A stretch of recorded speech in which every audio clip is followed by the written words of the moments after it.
Hello, my name is Andrew Geary, and welcome to Seismic Sound Off, in-depth conversations in applied geophysics. In this episode, I speak with Kerry Key and Chloe Gustafson on their massive freshwater discovery off the east coast of the United States. According to the United Nations, 60% of the world's population lives in places with high water stress, meaning that more water is being withdrawn than is currently available. In this crucial conversation, Kerry and Chloe discuss how they used existing geophysical techniques in a new way to discover fresh water off the United States Atlantic coast, the equivalent amount that would fill 1.1 billion Olympic-sized swimming pools. Kerry and Chloe also share how scientists in other parts of the world could utilize this discovery to find their own sources of fresh water, and what the future could look like if electromagnetic methods get widely adopted for seeking fresh water. This is a fun and exciting conversation on how geophysics can help the world. You'll want to share this one with your family and friends. This episode is sponsored by CGG. When searching for and developing freshwater resources, imagine what you could do with an effective map of what's underground. CGG's multi-physics imaging experts can use a range of methods to locate freshwater reserves and flag potential subsurface issues before they become bigger problems. Gain a fresh perspective with CGG's proven technology and unmatched experience, and see things differently. For the full biographies, links to the research, and to see this discovery in action, visit seg.org/podcast. And now, our conversation. For many in this podcast audience, they may not have heard the exciting news of what we have Kerry and Chloe on the podcast today to talk about. So could you share what discovery you all made with a survey of the subsea floor off the northeast United States coast? Sure. So both off the coast of New Jersey and also Martha's Vineyard, we discovered that there's a large continuous body of relatively fresh water within the ocean floor that extends from the coastline out to about 90 kilometers or 55 miles offshore. And it had been seen before offshore New Jersey that there was low salinity offshore groundwater through some old drilling from the 70s. But what we showed that was new was that offshore New Jersey, we had this really continuous, extensive body of low salinity water. And then offshore New Jersey, there was no prior drilling. So we're really providing the first look at offshore groundwater in that region. So why is finding groundwater in this part of the seafloor important? So something that comes to mind, I think, for a lot of people at first is that there's this relatively fresh water that could potentially be a resource. Now, offshore New Jersey and Martha's Vineyard, you don't necessarily see cities that are water stressed per se. So in this region, it's maybe not so much of a resource. But in other regions of the world, these types of offshore groundwater reserves could eventually be really critical water resources as onshore resources diminish. Yeah, I can add to that there's been some United Nations reports and other reports out there that notes that 60% of the global population lives in areas of high water stress, which are areas where more water is being withdrawn than what's available or what's recharged annually through surface water recharge. And cities like major coastal cities such as Cape Town, Chennai, India, these places have already suffered extreme water shortages in the last decade, in some cases many times in the last decade. And there's other large cities like Jakarta, Sao Paulo, Brazil, Beijing, et cetera, that are likely to see these, water stress issues with major shortages. And these are all coastal cities. And so if there's offshore freshened groundwater, like what we see off New Jersey and Martha's Vineyard, if these sorts of aquifers exist there, it might be a potential resource they could use to help mitigate these water stress periods where they run into shortages. Yeah, that kind of makes me think of a couple questions.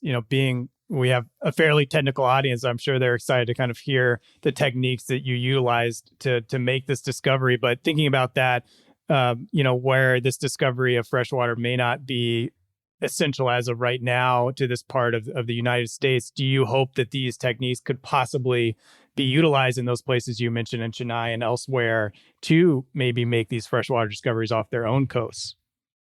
Yes, I would say that we hope this technology could be put to use in regions around the world to find offshore groundwater. I think one of the things that makes this discovery so exciting is that there are other boreholes like on every single continent in the world that have shown that similar freshwater offshore systems exist. And now that we've shown that we have the technology to kind of characterize and map the extent of these systems, we can go out and do that in these places that Kerry mentioned, like offshore South Africa or Australia, where these coastal regions might be in need of water resources. So the techniques that you used to make this freshwater discovery, was this a novel way to use these techniques and work just like this? Yeah, it was a novel application for large scale mapping of offshore fresh and groundwater aquifers, but the technology had been around for about 30 years or more. It was in the early 1980s that the techniques that we use, these marine electromagnetic induction methods, were originally developed, and they were developed for mapping tectonic plates beneath the oceans as part of studying the age of the oceanic lithosphere, as well as looking at mid-ocean ridge processes related to plate tectonics. And that technology kind of sat around as a curious technique used by a handful of academics in the world and throughout the 80s and 90s. And then in the late 1990s, both ExxonMobil and Statoil recognized that the technology could be used for exploring for hydrocarbons on the continental shelves. And that spurred this sort of runaway process of technological development and advancement in the instrumentation, the numerical modeling techniques, data processing techniques, and spurred a whole industry of offshore electromagnetic exploration for hydrocarbon mapping. And so we learned a lot from that. Like I was a PhD student when this first started, and we learned a lot about how to use the techniques, how to improve them for offshore oil and gas exploration. And then our colleague, Rob Evans, who's a co-author on the paper with us, he was interested in using them for offshore groundwater mapping. And I started looking at the signature of those sorts of targets. And I realized that this was very similar to mapping an oil and gas reservoir in the continental shelf sediments, but it was a much easier target because the groundwater aquifers are thought to exist only in the upper few hundred meters or so of the sediments, whereas the oil and gas reservoirs that industry was interested in are, a kilometer or, multiple kilometers deep. So from our point of view, it was like a technology that was just there waiting to be applied for mapping offshore groundwater. And we put in several proposals to the National Science Foundation to get funding for this project. And the only preceding type of data even close to this were some very, very small scale surveys that our colleague Rob Evans and a few other colleagues had done, where they had looked at groundwater in the upper few meters of sediments, not 100 meters to 500 meters down. And so we didn't have a lot of prior art to demonstrate it could work, but we knew the technology would work based on our work in the oil and gas industry. And after several attempts for funding, we finally got the green light from the National Science Foundation and were able to go out and acquire this data set. And it was basically viewed as a test bed pilot study of the technique to try and prove that it would work. And it worked swimmingly well. We were really, really happy with the results that we got both off New Jersey and off Martha's Vineyard. Yeah, that's a really heck of a pilot research project that you make this discovery. And something additionally incredible that you're seeing in the research is that this freshwater resource you discovered may actually be receiving new fresh water, and that just amazes me. Could you share how your research is pointing in that direction and how that is possible? Yeah. So the reason we think that these aquifer systems could be be being modernly recharged by onshore systems is we see in our imaging the freshest water is closest to the shore. So that really just points to us that there could be some possible mechanism feeding these offshore groundwater systems. Additionally, some isotope work in the offshore sediments and pore waters does indicate that there is some sort of modern recharge mechanism, at least offshore New Jersey. Well, to add to Chloe's answer, in the onshore region, there's a lot known about the coastal aquifers, both in New Jersey as well as in Martha's Vineyard Island and nearby Nantucket Island. And in both of those places, particularly in the islands, one of the things that a lot of coastal communities throughout the world have to deal with is if they're extracting the groundwater faster than it can be recharged in these coastal regions, you can have seawater intrusion or saltwater intrusion that basically contaminates the groundwater aquifers, because as you pull out the fresh water, seawater comes in. But in both Martha's Vineyard and Nantucket's regions, as well as New Jersey, they don't have a significant problem with saltwater intrusion. So it does suggest that in those regions, the onshore groundwater is being recharged faster than they're using it. And so that, helps buttress this hypothesis that the groundwater is flowing out from the onshore region into the offshore region. Yeah, it's kind of interesting. You think if it flows one way, then maybe it could flow the other way. And kind of speaking of that, you mentioned that there could be similar, and that there are similar kind of geologic regions like this in other parts of the world. Do you think it's possible that similar aquifers are being fed this new fresh water with this low salinity as well in other parts of the world? Yeah, and there's actually been, since our study has been published, there's been at least 2 papers that I know of that do demonstrate that this is occurring. So one of our colleagues at Hawaii has shown that this can happen on volcanic islands, which is pretty cool. I think it's a totally different system than what we're seeing in New Jersey, because we're looking at a volcanic island rather than a continental shelf. But Eric Atias is his name. He's shown that in Hawaii, there are these onshore recharge mechanisms that are feeding offshore groundwater that he has observed. And then also we have some colleagues from Germany and elsewhere who recently published a study offshore New Zealand, which is in another continental shelf environment. And they've shown that there's extensive low salinity offshore groundwater in New Zealand. And they have this nice sort of partner paper to that study that examines the onshore system. And basically the groundwater that they're seeing onshore matches up pretty well with what they see offshore. So it's really likely that there's a modern connection in New Zealand as well. I think what a lot of people might be thinking as well as myself is this: how can we utilize this water? Is it fairly easy to use it as drinking water, let's say? So the water that we've imaged offshore, both New Jersey and Martha's Vineyard, is relatively fresh, but it's not completely fresh. So there is still some level of desalinization that would need to occur if we were to extract this water. But for the most part, what we're seeing, the water salinity is well below half the salinity of seawater. So it would be much less expensive to desalinate this water compared to desalinating seawater.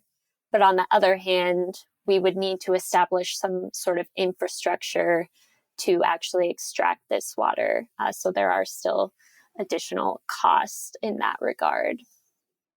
If a scientist is listening to this and kind of excited to take what you all discovered in the US and put it to their part of the world, how would you recommend, utilizing this discovery to help possibly find their own sources of fresh water? I think there's a couple different, strategies we could recommend. I mean, one is that the techniques that we use, this large scale electromagnetic imaging technique, is something that now, through our paper, as well as some of these 2 other follow-on publications that Chloe mentioned, we've established that this is a viable and useful technique for characterizing these offshore aquifers. The other The only really other method for trying to study where they exist is to drill holes into the ground or into the seafloor, and that becomes very expensive and involves a lot of planning. Whereas the type of method we are using, you can plan it and go out and do it in, over the course of like a couple of months. And it seems to be a very reliable technique. So one is you could use these sorts of techniques to go out and explore for regions of the seafloor where you think there might be offshore fresh and groundwater. And obviously you would, good places to start are where there's abundant or where there's freshwater aquifers that are, or at least systems in the nearshore region that are thought to extend offshore. You want to go looking for the likely targets first before you go for the harder targets. We'll link it in the podcast notes. There's some very amazing videos that you all have published, as well as some news stories that show, kind of highlight the tools you're using and the methods you're using in action. And by my count, I counted 35 articles, radio and TV appearances for this discovery.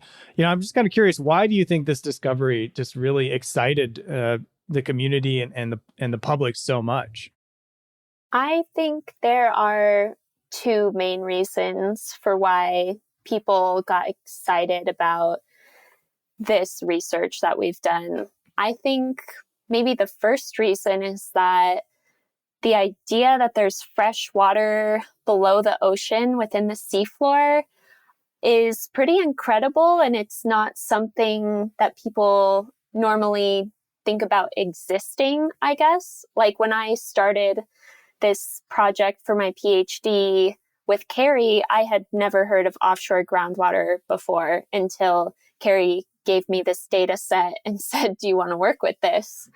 And then I think the second complementary reason for why this discovery was so exciting is just the sheer volume of water. So if we sort of interpolate between New Jersey and Martha's Vineyard and assume that whole region is underlain by a massive aquifer system, then there would be about 2,800 cubic kilometers of relatively fresh water. And that's similar to 1 billion Olympic swimming pools, or just over half the volume of water in Lake Michigan. So I think realizing that there's such a large volume of water is what also got people excited about this discovery. Yeah, and I can add to that. We discovered this one specific aquifer existing in the seafloor off the coast. And when people have tried to, make best guess estimates of how many of these types of features exist, throughout the planet on all the coastlines around the world, it's around 100 to 1,000 times more of these types of features that probably exist globally. So that's a lot of water that's out there to help quench the world's thirst. Yeah, that's really incredible. And kind of for both of you, I'd love for you to finish this sentence. When these EM methods for finding fresh water gets widely adopted, it will... When our EM methods for finding fresh water get widely adopted, I think it will lead to a better understanding of what water resources are available to us globally. If you look at some of the published papers on estimates of global groundwater, you don't see anything accounted for in the oceans. So I think this is just sort of a next step that we need to take with EM methods, is mapping out the rest of the world's groundwater, really. Yeah, and I can add to that. I think when these methods are more widely adopted and they're used throughout the world, we're going to learn a lot more about where these groundwater aquifers exist. And we haven't really touched on this today, but part of the story of the original placement of these aquifers is that they occurred during the last ice age when sea level was a lot lower because all of that water was trapped in the ice sheets. And so you had these exposed continental shelves where meteoric rainfall and groundwater funnel through creeks and river systems and basically fill up the continental shelves. You can think of them as like a giant sponge that was collecting fresh water. And then at the end of the ice ages, when sea level rose, in certain areas where the groundwater was covered by an impermeable layer, it basically trapped the fresh water beneath that impermeable layer, and the rest of the sediments were filled with seawater. And so as we understand where more and more of these types of features exist on the continental shelves worldwide, it'll help us understand the impact of sea level change starting from the last ice age to the present day. And that may help us understand what's going to happen with future sea level rise and how that's going to impact these coastal and offshore groundwater aquifers. So lastly here, we kind of opened it. It was off air before we started recording, but just, the industry's in a unique place and people might be, laid off, looking for new opportunities. I'm just curious for the both of you, what is one piece of advice you would offer someone that would like to succeed in this field?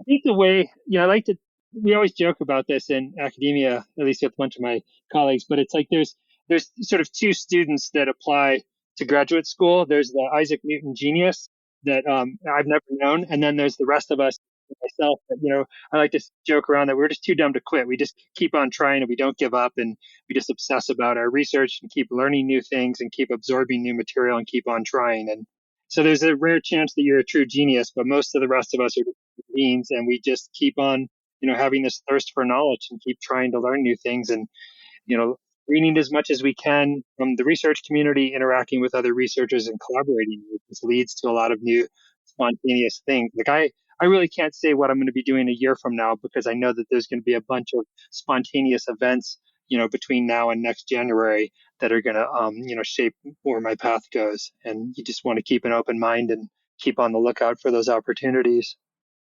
To expand on this in maybe in a more general sense that you're looking for, but we learn a lot as geophysicists. You learn a lot of math, statistics, physics, engineering. We often, a lot of us don't get our data from the internet. We actually have to go out to sea or dig holes in the ground and, get tough hands and wear work boots and do all the field safety protocols. And so we just experience so many different aspects of work that somebody else in another position, one of those aspects might be what they do for their entire career, but we have 10 different things, for example, that we do. And so you kind of become a jack of all trades in terms of quantitative science and physical science, as well as understanding, how to do work in the field and do field-based research. And so it makes you a very versatile employee if you want to go work for a company that's doing any sort of data science, because you have a lot of rigorous quantitative training on the job as a geophysicist.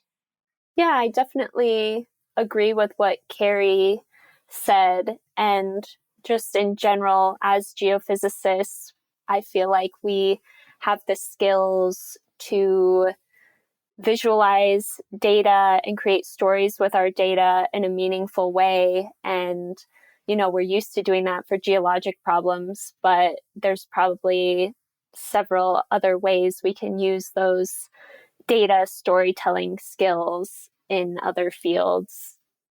Yeah, and I think as a geophysicist, we study hazards, we study resources, we study the way the earth works, and society's needs changes and energy balances and resource needs change. We as geophysicists need to change and adapt to that. And I think the industry's seeing a lot of change right now, and a lot of people are sort of re-envisioning and reimagining the way that they operate as a geophysicist.